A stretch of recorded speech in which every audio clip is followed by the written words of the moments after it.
चलो जी, बिस्मिल्लाहिर्रहमानिर्रहीम। देखिए भाई कि हमने जो कल की क्लास थी, लास्ट क्लास में हमने बाइनरी कंपाउंड्स ऑफ हाइड्रोजन पढ़ा था। बाइनरी कंपाउंड्स ऑफ हाइड्रोजन जो है, ये आपको पता है कि 6 टाइप्स के बाइनरी कंपाउंड्स ऑफ हाइड्रोजन होते हैं। और इसके लिए क्लासिफिकेशन पढ़ ली थी कि 6 टाइप्स में हाइड्रोजन के बाइनरी कंपाउंड्स को क्लासिफाइड किया गया है। और इसमें से जो पहले 3 थे वो क्लासिफिकेशंस क्या थी, एक को हम कहते हैं आयोनिक हाइड्राइड्स। बाइनरी कंपाउंड्स क्या होते हैं कि जो हाइड्रोजन के कंपाउंड्स होते हैं उनको बाइनरी कंपाउंड्स कहा जाता है। हाइड्रोजन जब मुख्तलिफ एलिमेंट्स के साथ मिलकर कंपाउंड्स फॉर्म करता है, उन कंपाउंड्स को बाइनरी कंपाउंड्स ऑफ हाइड्रोजन कहते हैं। तो हाइड्रोजन तकरीबन तमाम एलिमेंट्स के साथ मिलकर कोई कोई कंपाउंड फॉर्म करता है। इस कंपाउंड को हम नाम देते हैं बाइनरी कंपाउंड ऑफ हाइड्रोजन, इसे जो है वो कहा जाता है। अब हाइड्रोजन के बाइनरी कंपाउंड्स को 6 टाइप्स में क्लासिफाइड किया गया है। 6 टाइप्स में क्लासिफाइड किया गया है हाइड्रोजन के बाइनरी कंपाउंड्स को। एक को हम कहते हैं आयोनिक हाइड्राइड्स कहते हैं, एक को हम नाम देते हैं कोवेलेंट हाइड्राइड्स का, एक को हम नाम देते हैं कॉम्प्लेक्स हाइड्राइड्स का, एक जो है वो कहलाता है मेटेलिक हाइड्राइड्स, एक को हम नाम देते हैं जनाब पॉलीमेरिक हाइड्राइड, और एक जो है वो कहलाता है बॉर्डरलाइन हाइड्राइड्स है, वो छठा कहलाएगा। तो 6 टाइप्स के हाइड्राइड्स हैं, 6 टाइप्स के ये हाइड्राइड्स होते हैं। और इन 6 टाइप्स के हाइड्राइड्स को हमें डिस्कस करना। और ये आपसे मैंने कहा था कि इन 6 टाइप्स में से जो है वो पहले 3 जो है वो बड़े इंपॉर्टेंट हैं। पहले 3 एग्जाम के अंदर जो है वो आते रहे हैं, जिसमें यानी कि आयोनिक हाइड्राइड्स हैं, कोवेलेंट हाइड्राइड्स हैं, और इसके अलावा कॉम्प्लेक्स। ये 3 जो हैं वो एग्जाम के अंदर पूछे जाते रहे। इन 3 में से हमने 2 जो है वो पढ़ लिया था बेटा, 2 हमने जो है वो कल पढ़ लिए थे। आज हमें कोशिश हम करते हैं कि आज हम इस चैप्टर को वाइंड अप करें, क्योंकि हमें एक और इम्पॉर्टेंट हाइड्राइड पढ़ना है और बाकी जो है वो छोटे छोटे हैं, तो उसको हमें ऐसी सुपरफिशियल सा पढ़ना है। ठीक है, ताकि हम चाह रहे हैं कि चैप्टर आज हमारा कंप्लीट हो जाए और फिर हम इंशाल्लाह ताला चैप्टर नंबर 3 जो है वो शुरू कर सकें।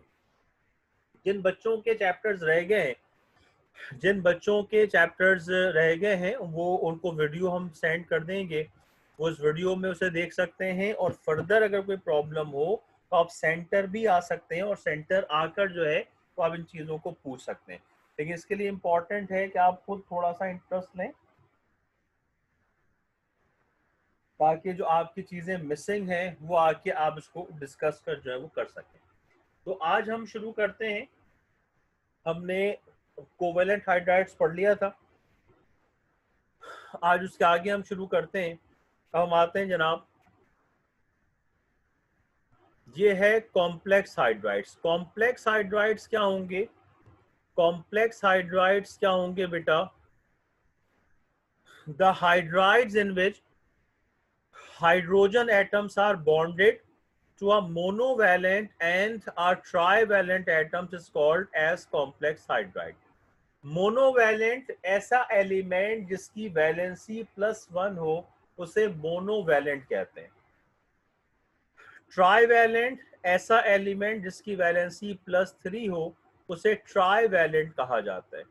मोनोवैलेंट नॉर्मली जो 1A ग्रुप के एलिमेंट्स हैं वो मोनोवैलेंट कहलाते हैं, लिहाजा 1A ग्रुप के हाइड्राइड्स हो गए। ट्राईवैलेंट जो है वो 3rd A ग्रुप के हाइड्राइड्स हो जाएंगे। तो 1A और 3rd A ग्रुप के जो हाइड्राइड्स हैं ये आपस में कंबाइंड होते हैं। 1A ग्रुप के हाइड्राइड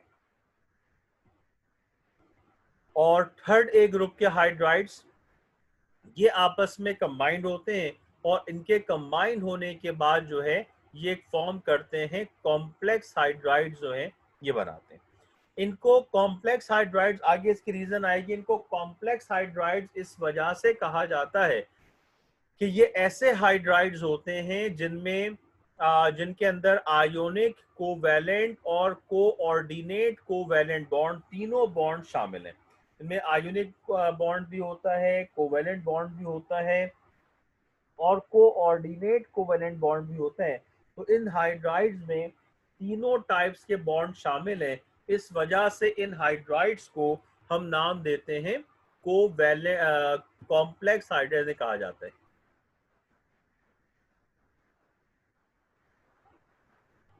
इस वजह से इन हाइड्राइड्स को जो है वो हम नाम देते हैं कॉम्प्लेक्स हाइड्राइड्स का। ठीक है बेटा, तो ऐसे हाइड्राइड जिसमें तीनों टाइप्स के बॉन्ड मौजूद होंगे, इन हाइड्राइड्स को हम नाम देते हैं को कॉम्प्लेक्स हाइड्राइड्स का नाम देते हैं। अच्छा जी, अब जनाब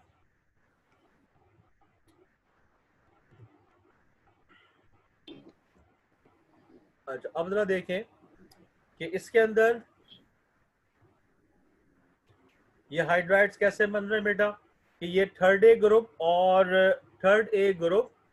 और इसके साथ जो है 1A ग्रुप के जो हाइड्राइड्स हैं ये आपस में कंबाइंड होंगे और कंबाइंड होकर ये फॉर्म कर लेते हैं कोवैलेंट हाइड्राइड्स जो हैं ये बना लेते हैं, लिहाजा कॉम्प्लेक्स हाइड्राइड्स बना लेते हैं। अब जो 1A ग्रुप का हाइड्राइड है आयोनिक है, जो थर्ड ए ग्रुप का हाइड्राइड है ये कोवैलेंट है।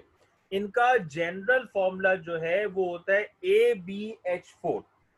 इनका जो जनरल फॉर्मूला होता है वो होता है AbH4। यहाँ पर A जो है वो मोनोवैलेंट है और B जो है वो ट्राइवैलेंट। मोनोवैलेंट के माने क्या हो जाएंगे 1A ग्रुप और ट्राइवैलेंट के माने हो जाएंगे थर्ड ए ग्रुप। अब इनके जो प्रिपरेशन देखिएगा कि 1A ग्रुप के हाइड्राइड्स को और थर्ड ए ग्रुप के हाइड्राइड्स को कंबाइन करके हम ऑब्टेन कर लेते हैं कॉम्प्लेक्स हाइड्राइड्स। अब कैसे करेंगे, LiH ये 1A ग्रुप का हाइड्राइड है, यहाँ पर H पर नेगेटिव और Li पर पॉजिटिव चार्ज होगा। AlH3 थर्ड ए ग्रुप का हाइड्राइड है, ईथर के प्रेजेंस में कंबाइंड होंगे और फॉर्म कर लेंगे LiAlH4। इसको लिथियम एल्यूमिनियम हाइड्राइड कहा जाता है। इसके बाद NaH और BH3 इनको हम कंबाइन करते हैं तो हम क्या ऑब्टेन करेंगे NaBH3 सोडियम बोरॉन हाइड्राइड। और इसके बाद जनाब हम आते हैं, अगर इसके बाद हम देखें,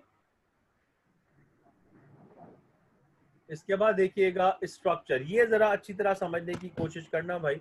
इसका जो स्ट्रक्चर है ये देखिएगा, स्ट्रक्चर क्या है कि कॉम्प्लेक्स हाइड्राइड्स में एक्चुअली होता क्या है कि जो 1A ग्रुप के आयोनिक हाइड्राइड्स हैं, जो 1A ग्रुप के आयोनिक हाइड्राइड्स हैं उनके ऊपर होता है पॉजिटिव चार्ज और जो हाइड्रोजन है उस पर चार्ज होता है नेगेटिव।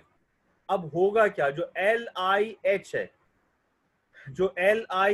है, इसमें Li पर पॉजिटिव चार्ज होगा और H पर चार्ज क्या हो जाएगा नेगेटिव। नेगेटिव चार्ज के माने ये होंगे कि हाइड्रोजन के पास एक इलेक्ट्रॉन एक्स्ट्रा है। नेगेटिव चार्ज के माने क्या है कि हाइड्रोजन के पास एक इलेक्ट्रॉन जो है वो एक्स्ट्रा है।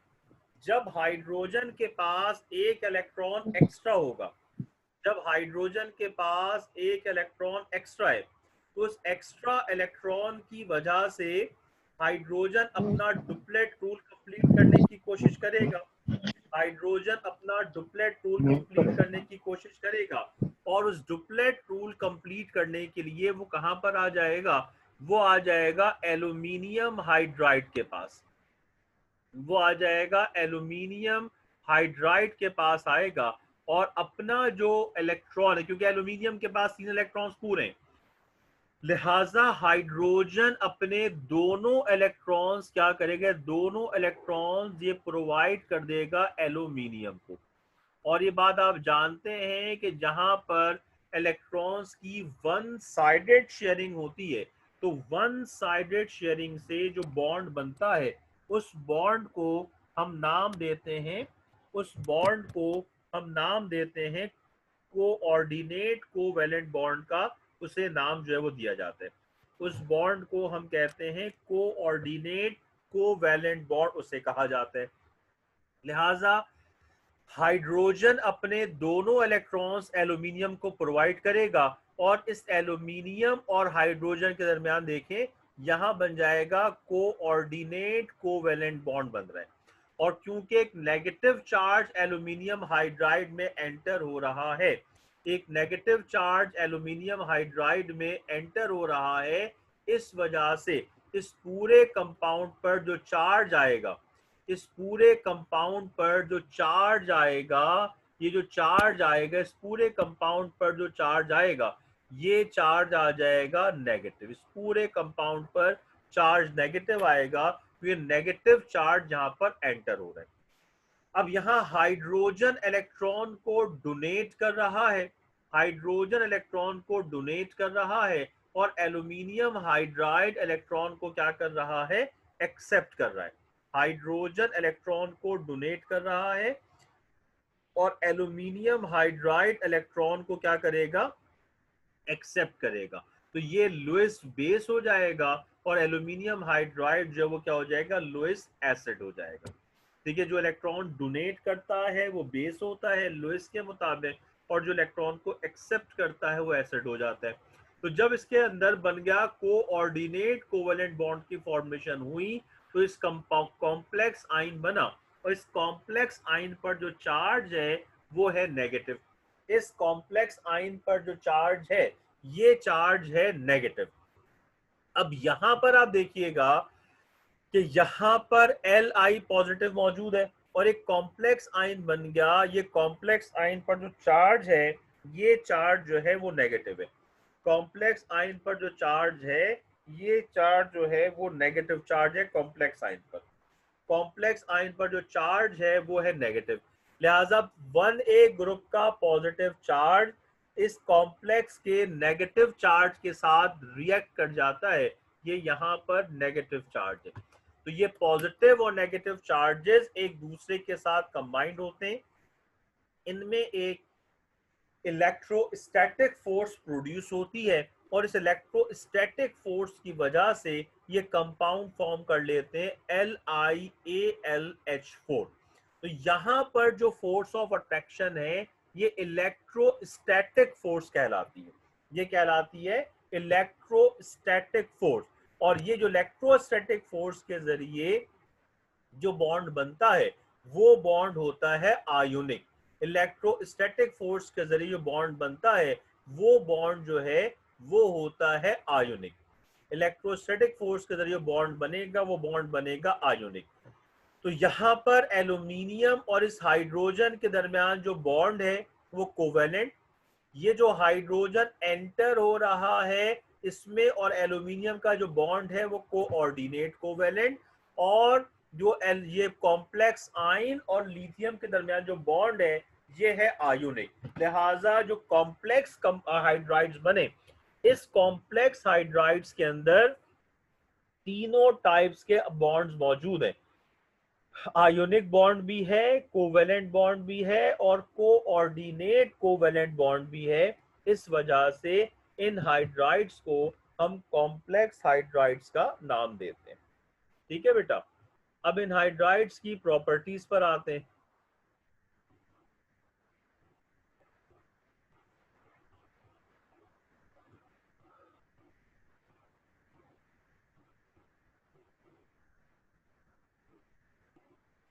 इन हाइड्राइड्स की प्रॉपर्टीज देखते हैं भाई।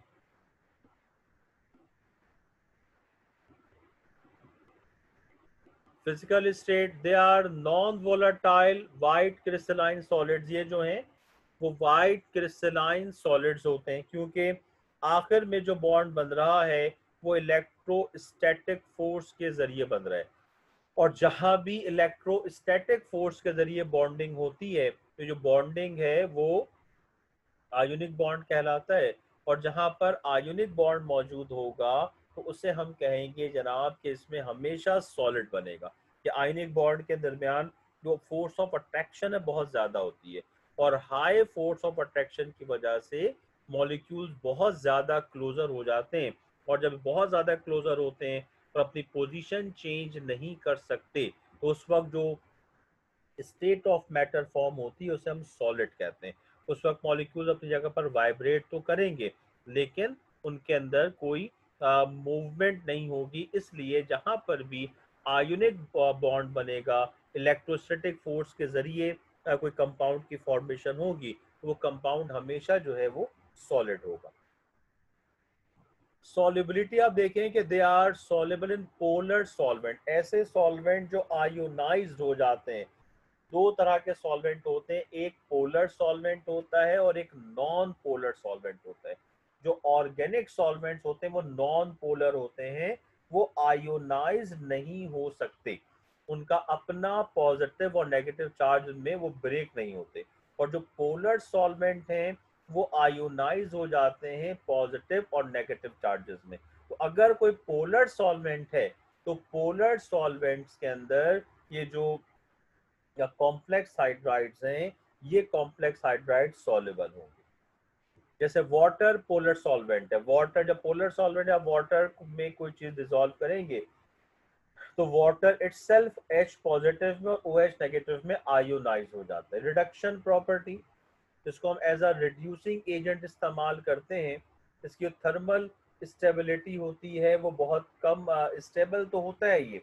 अच्छा, यहाँ पर जो रिडक्शन प्रॉपर्टी के माने होंगे कि इसके ब्रेक होने की एबिलिटी। तो याद रखना कॉम्प्लेक्स हाइड्राइड्स जो हैं वो स्टेबल होते हैं और इनकी जो स्टेबिलिटी होती है वो नियर अबाउट 300 डिग्री सेंटीग्रेड तक मेंटेन रहती है। 300 डिग्री सेंटीग्रेड तक ये स्टेबल होते हैं। और अगर हम टेम्परेचर 300 डिग्री सेंटीग्रेड से इंक्रीज कर देंगे तो उस वक्त जो ये कॉम्प्लेक्स हाइड्राइड्स हैं ये डीकम्पोज हो जाएंगे। रिएक्शन विद वाटर, ये बड़ा इंपॉर्टेंट इक्वेशन है, इन इक्वेशंस को ध्यान में रखिएगा कि इसको एक और तरीके से पूछा जा सकता है। जब इन हाइड्राइड्स को हम वाटर के साथ रिएक्ट करवाते हैं तो हाइड्रोजन गैस यहाँ से लिबरेट होती है, जैसे LiAlH4 plus H2O, aluminium hydroxide, lithium hydroxide, और साथ में जो है वो आ गया जनाब, साथ में जो है वो क्या आ गया, ये आ गया आपके पास जो है वो हाइड्रोजन गैस यहाँ से लिबरेट हो गई। तो जब हम इसको वाटर के साथ हीट करते हैं तो तमाम टाइप के जो कॉम्प्लेक्स हाइड्राइड्स हैं, ये कॉम्प्लेक्स हाइड्राइड्स जो है ये हाइड्रोजन गैस को यहाँ से लिबरेट करेंगे। अब इसी तरीके से आप देखिएगा NaAlH4 प्लस H2O हीट करेंगे तो sodium hydroxide, aluminium hydroxide and hydrogen gas. इसके बाद KbH4 potassium boron hydride plus H2O, potassium hydroxide, boron hydroxide, और साथ में क्या आ गया H2O। Uses, they are used as reduction agent या reducing agent in organic and inorganic reaction, especially aldehyde and ketone। ये बड़े important फैमिलीज हैं, aldehyde और कीटोन ऑर्गेनिक फैमिलीज हैं। इनको अगर हमें रिड्यूस करना होता है तो वहां पर हम कॉम्प्लेक्स हाइड्राइड्स को इस्तेमाल करते हैं। They can be use for preparation of hydrogen gas. ये मैं आपसे कह रहा था कि इन इक्वेशंस को ध्यान में रखिएगा। हो सकता है आपने देखे हाइड्रोजन की प्रिपरेशन हमने 6 तरीकों से पढ़ी है। हाइड्रोजन की जो प्रिपरेशन है वो हमने 6 तरीकों से पढ़ी है। तो हो सकता है आपसे कहा जाए कि right the preparation of hydrogen, right the preparation of hydrogen from from complex hydride. क्या आप कॉम्प्लेक्स हाइड्राइड के जरिए हाइड्रोजन की प्रिपरेशन को मेंशन करें। लिहाजा अगर कॉम्प्लेक्स हाइड्राइड, वो आपने अलग से नहीं पढ़ा लेकिन कॉम्प्लेक्स हाइड्राइड से आएगा तो अब ये जो इक्वेशंस यहाँ लिखी हुई हैं इन इक्वेशंस को लिखिएगा। तो कॉम्प्लेक्स हाइड्राइड से हाइड्रोजन की प्रिपरेशन होगी।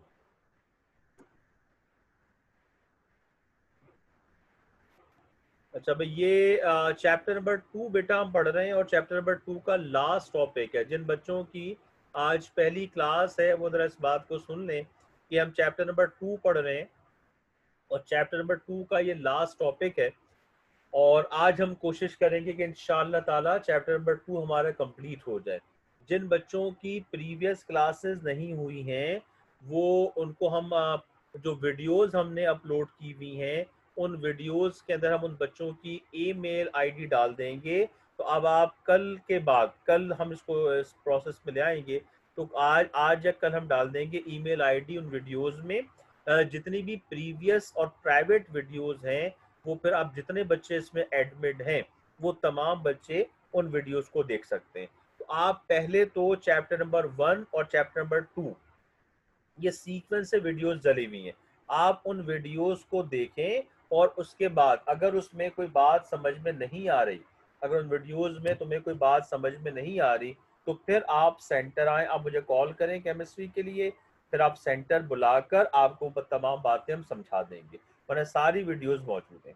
इसके साथ साथ एक और बात बेटा कि अभी तक आप में से कुछ बच्चों की फीसेस नहीं आई हैं, आज मैंने उनको एडमिट कर लिया। मैं उनके नाम नहीं ले रहा, आपको पता है कि इनकी फीसें नहीं आई हैं, मैं नहीं चाह रहा कि उनको मैं यहाँ पे भी कॉल करके बताऊं, लेकिन यहाँ पर 1 या 2 बच्चे हैं जिनकी फीसेस नहीं आई हैं। और ये फीसेस देखें, आपको 5 तारीख की डेट दी जाती है। अब अगर आपने 5 को भाई फीस जमा नहीं कराई, तो आप 6 को करा दें, 7 को करा दें, आज 18 हो गई है, तो इसका थोड़ा सा ख्याल रखिएगा। तो अब अगर कल से नेक्स्ट टाइम से, कल से जो क्लासेस हैं, अगर आपकी फीसेस नहीं आई, जिन बच्चों ने जमा नहीं कराए, तो हम उन बच्चों को फिर एडमिट नहीं करेंगे। इसको थोड़ा सा आपने इसको ध्यान में रखना है। तो ये चैप्टर नंबर 2 हम पढ़ रहे हैं। तो अगर आपसे एग्जाम में आ जाए कि आप प्रिपरेशन ऑफ हाइड्रोजन लिखें फ्रॉम द कॉम्प्लेक्स हाइड्राइड, ये जो आपके पास 3 इक्वेशन लिखी हुई हैं, इन इक्वेशंस को आपको आप हाइड्रोजन की प्रिपरेशन के तौर पे यूज कर सकते हैं, अगर आप कॉम्प्लेक्स हाइड्राइड्स की बात कर रहे हैं या कॉम्प्लेक्स हाइड्राइड से प्रिपरेशन जो है वो अगर पूछी जा रही है। इसके बाद हम आते हैं मेटालिक हाइड्राइड्स। मेटालिक हाइड्राइड्स क्या होंगे कि थर्ड बी से लेकर 8B ग्रुप तक जो हाइड्रोजन हाइड्राइड बनाता है, इसे हम नाम देते हैं मेटालिक हाइड्राइड्स का। अच्छा, जो मेटल्स होते हैं ना भाई, इसको शायद आपके जहन में, जो मेटल्स होते हैं या एटॉमिक क्रिस्टल्स होते हैं, मेटल्स की एक खास शक्ल होती है और मेटल्स के अंदर छोटे छोटे एटम्स होते हैं। ये एटम्स आपस में ज्वाइंट होते हैं एक फोर्स के साथ, उस फोर्स को मेटेलिक बॉन्ड कहते हैं। जो मेटल का स्ट्रक्चर बनता है वो मेटेलिक बॉन्ड के जरिए, वो आखिर में मैं आपको डायग्राम दिखाऊंगा, जो मेटल का स्ट्रक्चर बनता है वो मेटेलिक बॉन्ड के जरिए मेटल का स्ट्रक्चर बनता है। और जब ये मेटल में एटम्स आपस में ज्वाइंट हो रहे होते हैं और मेटेलिक बॉन्डिंग कर रहे होते हैं, तो इनके दरमियान कुछ फ्री स्पेसेस प्रोड्यूस हो जाती हैं।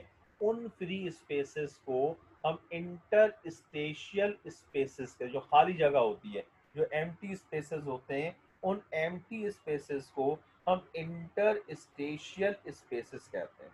तो एक्चुअली हाइड्रोजन बहुत छोटा एलिमेंट है और इन ट्रांजिशन एलिमेंट के मुकाबले में इसका साइज बहुत छोटा होता है, तो इसमें प्रॉपर रिएक्शन नहीं होता, बल्कि स्पेसिफिक कंडीशंस में होता क्या है कि हाइड्रोजन जो मेटल में छोटे छोटे स्पेसेस होते हैं, इंटरस्टेशियल स्पेसेस होते हैं, उन स्पेसेस के अंदर हाइड्रोजन फ्यूज हो जाता है, उन स्पेसेस में हाइड्रोजन जाकर बैठ जाता है जबरदस्ती। इसलिए इन हाइड्राइड्स को हम सिर्फ मेटेलिक हाइड्राइड्स कहते हैं। इन हाइड्राइड्स को इंटरस्टेशियल हाइड्राइड्स कहा जाता है और इन हाइड्राइड्स को नॉन स्टैचियोमेट्रिकल हाइड्राइड्स भी कहते हैं। इनका कोई स्पेसिफिक फॉर्मूला नहीं होता, कोई स्पेसिफाइड एम्पेरिकल फॉर्मूला नहीं होता, इस इन हाइड्राइड्स को हम नॉन स्टैचियोमेट्रिकल हाइड्राइड्स कहते हैं। बाकी सारी बातें वो यारी प्रॉपर्टीज में।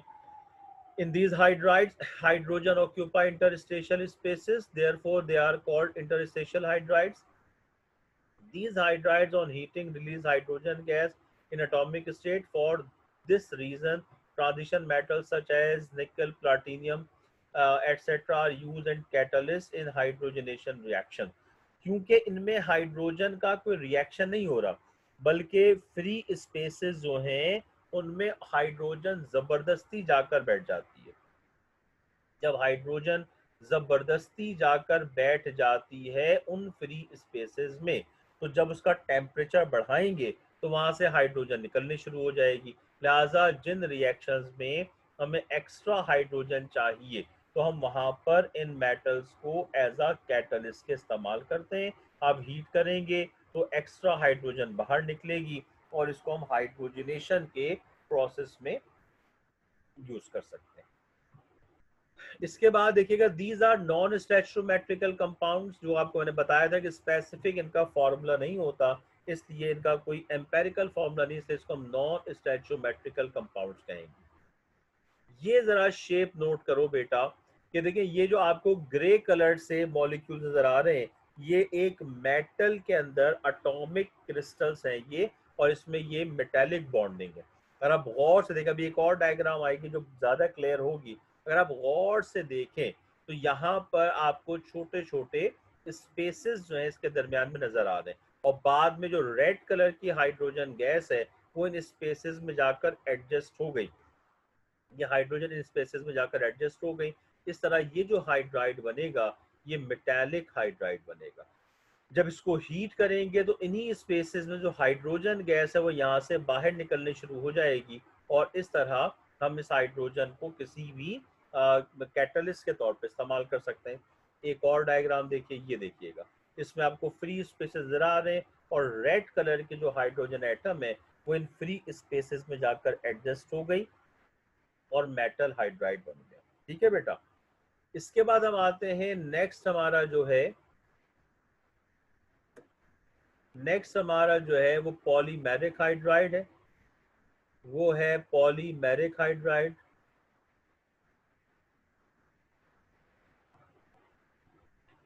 पॉलीमेरिक हाइड्राइड जो है वो क्या होगा, पॉलीमर हम कहते हैं, पॉली के माने मैनी है और मर्स के माने मॉलिक्यूल्स, तो बहुत सारे मॉलिक्यूल्स आपस में कंबाइंड होते हैं, और ये जो हाइड्राइड बनता है ये बेरिलियम और मैग्नीशियम के दरमियान, ये बी आर अगर लिखा बेटा बी ई होगा, ये बेरिलियम और मैग्नीशियम के जो मॉलिक्यूल्स हैं ये आपस में कंबाइंड होते हैं, और बहुत सारे मॉलिक्यूल्स हाइड्रोजन बॉन्ड के जरिए एक दूसरे के साथ कनेक्ट हो जाते हैं, और इस तरह इन हाइड्राइड्स को हम पॉलीमेरिक हाइड्राइड्स कहते हैं।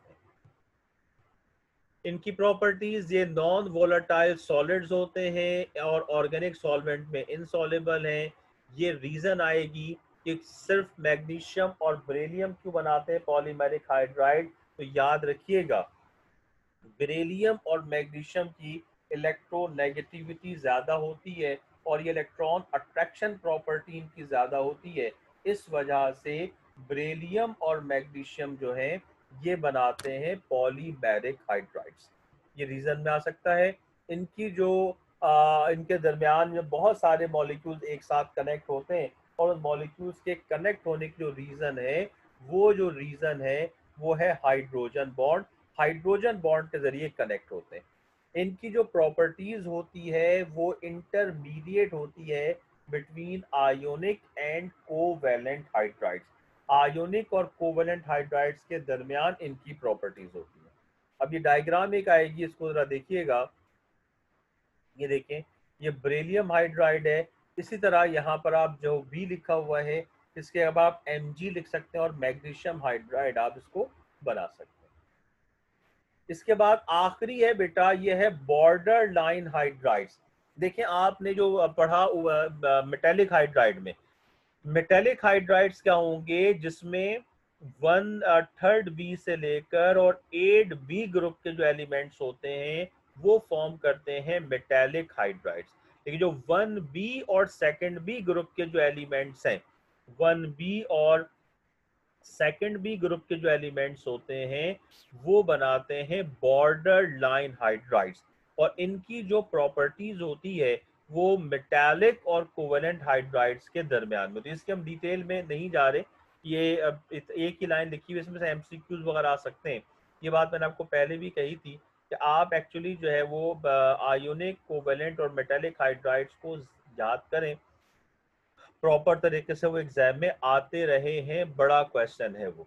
लिहाजा बॉर्डरलाइन हाइड्राइड्स क्या होंगे ये ध्यान में रखिएगा, प्रॉपर्टीज क्या होंगी एमसीक्यूज में आ सकता है कि जब हाइड्रोजन 1 बी और 2nd बी ग्रुप के एलिमेंट के साथ कंबाइंड होता है तो ये जो हाइड्राइड बनाएगा उस हाइड्राइड्स को हम कहेंगे बॉर्डर लाइन हाइड्राइड्स। इसकी जो प्रॉपर्टीज है वो इंटरमीडिएट होती है between metallic hydrides and covalent hydrides. तो एक तो एमसीक्यूज के लिहाज से ही याद रखिएगा, 1A और 2nd ए ग्रुप के हाइड्राइड से मिलेगा बेरिलियम और मैग्नीशियम के अलावा तो आयोनिक हाइड्राइड। थर्ड ए से लेकर सेवेंथ ग्रुप के हाइड्राइड से के साथ जब कंबाइंड होगा हाइड्रोजन तो वो कहलाएगा कोवैलेंट हाइड्राइड। वन ए ग्रुप का हाइड्राइड और थर्ड ए ग्रुप का हाइड्राइड जब मिलेंगे कंबाइंड होकर एक नया हाइड्राइड्स बनाएंगे उसे हम कहेंगे कॉम्प्लेक्स हाइड्राइड्स। और इसके बाद जब वो ट्रांजिशन एलिमेंट से थर्ड बी से लेकर और 8B तक जो एलिमेंट्स होंगे उनके साथ जब हाइड्रोजन कंबाइंड होगा तो बनाएगा मेटालिक हाइड्राइड्स। बेरिलियम और मैग्नीशियम के साथ पॉलीमेराइजेशन के साथ जो हाइड्राइड बनेगा उसे हम नाम देंगे पॉलीमेरिक हाइड्राइड्स का फॉर्मूला BeH2n और MgH2n होता है। इसके बाद जब 1B और सेकंड बी ग्रुप के एलिमेंट के साथ हाइड्रोजन मिलता है तो इसके कॉम्बिनेशन से जो वो हाइड्राइड बनाता है इसे हम नाम देते हैं बॉर्डरलाइन हाइड्राइड्स का। इसकी जो प्रॉपर्टीज है वो मेटालिक और कोवेलेंट हाइड्राइड्स के इंटरमीडिएट होती है। जो पॉलीमेरिक हाइड्राइड्स की प्रॉपर्टीज है वो आयोनिक और कोवेलेंट हाइड्राइड्स के इंटरमीडिएट होती है। पॉलीमेरिक की प्रॉपर्टीज आयोनिक और कोवेलेंट के इंटरमीडिएट है और बॉर्डर लाइन की जो प्रॉपर्टीज है वो जो है वो मेटालिक और कोवेलेंट हाइड्राइड्स के इंटरमीडिएट है। तो इस तरीके से ये इनकी प्रॉपर्टीज याद रखिएगा, ये एमसीक्यूज में आ सकते हैं। अब जो मैं आपको अगली स्लाइड दिखा रहा हूँ बेटा, इस स्लाइड में आप ये देखिएगा कि जब बहुत सारे एक्चुअल मॉलिक्यूल्स की फॉर्मेशन कि जब बहुत सारे एटम्स आपस में कंबाइंड होते हैं तो उन एटम्स के कॉम्बिनेशन के बाद हमें एक्चुअल जो कंपाउंड्स है वो कैसा नजर आता है, उसमें हाइड्रोजन बॉन्डिंग कैसे नजर आती है। जरा आप देखिएगा, ये पहली जो पिक्चर आपके पास आएगी ये बेरिलियम हाइड्राइड की पिक्चर है। तो बहुत सारे मॉलिक्यूल्स बेरिलियम के हाइड्रोजन से मिलेंगे, ये आपको देखें ये बहुत सारे मॉलिक्यूल्स जो हैं ये मिलकर फॉर्म करें बेरिलियम हाइड्राइड। तो इंटरनली बेरिलियम हाइड्राइड आपको ऐसा नजर आएगा।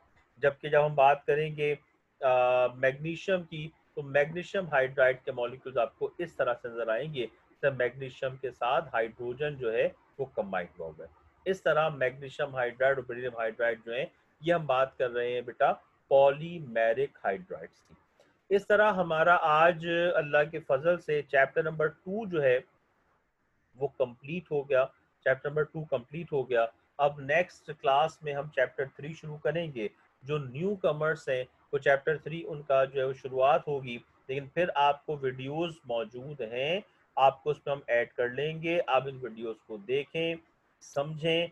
अगर कोई प्रॉब्लम हो रही है तो आप सेंटर तशरीफ लाएं, आपको चीज़ें समझा दी जाएंगी। लेकिन सबसे इम्पॉर्टेंट बात यह है कि आप क्लासेस रेगुलर लेते रहें। क्लासेस मिस करेंगे तो आपका नुकसान है। हम बहुत प्रॉपर तरीके से अपना कोर्स मैनेज कर रहे हैं, ना बहुत जल्दी ना बहुत देर में, बहुत मॉडरेट और कॉम्प्रिहेंसिवली आपका सिलेबस चल रहा है। जब दिसंबर में आपके इंशाल्लाह ताला हालात बेहतर हो जाएं, दिसंबर में आपके मिड टर्म एग्जाम होंगे, शायद थोड़ा सा लेट कर दें, एंड में लें, जनवरी में लें, मिड टर्म एग्जाम होंगे। मिड टर्म एग्जाम के अंदर चैप्टर नंबर 1 से लेकर 5 तक और एक चैप्टर आप समझ लें कि चैप्टर नंबर 11 भी हम मिड टर्म में ऐड कर लेंगे, जो आपको पढ़ा दूंगा। तो इस तरीके से 6 चैप्टर्स आपके जो हैं वो मिड टर्म एग्जाम में आएंगे। ठीक है बेटा, आई होप दैट कि आज का लेक्चर समझ में आ गया होगा। ये हमारा आज चैप्टर नंबर 2 जो है वो कंप्लीट हो गया। अब नेक्स्ट टाइम नया चैप्टर के साथ मिलते हैं। Okay, that's all to me.